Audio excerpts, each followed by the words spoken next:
Benedict, ano ang magiging aksyon ng NBI kapag walang ibinigay na utos ang korte para sa naturang arraignment?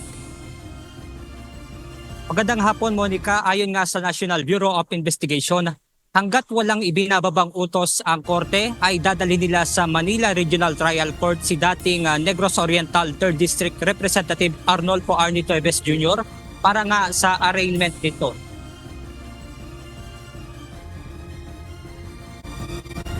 Bukas ng umaga nakatakdang dalhin sa Manila RTC ang dating kongresista para basahan ito ng sakdal. Pero kapag pinagbigyan ng korte ang motion na inihain ng legal counsel ni Teves na si Attorney Ferdinand Topacio, ay maaaring virtual na lamang ang maging paraan ng pagdalo nito. Pwede naman yun sa judiciary. Yes, hanggat wala kaming natatanggap na order from the court, kung ano yung usual, dadalin. Iniyak din ng NBI na mahigpit ang seguridad na kanilang ipatutupad kung ito ay dadalhin sa korte.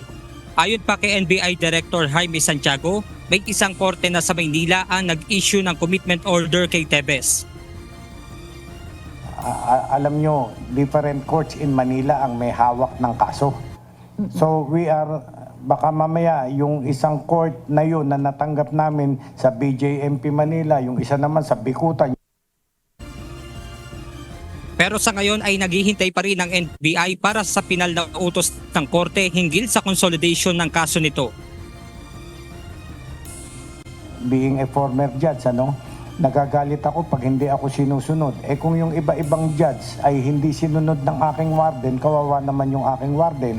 So sabi ko, sige, hold mo muna yan, antayin natin ang final decision ng Manila courts marami para finally ma-determine namin o saan namin finally ita-turn over si Congressman Teves. Monica, ayon pa nga kay Santiago ay naibalik na nila yung mga warrant of arrest na in-issue ng mga korte sa Maynila. At sinabi nga rin ng NBI Director na kahapon ay may bumiyahin na rin na NBI personnel para naman isauli ay yung mga warrant of arrest na in-issue galing naman sa Dumaguete. At yan muna ang ating update mula rito sa Quezon City. Balik sa iyo dyan, Monica. Maraming salamat, Benedict Samson.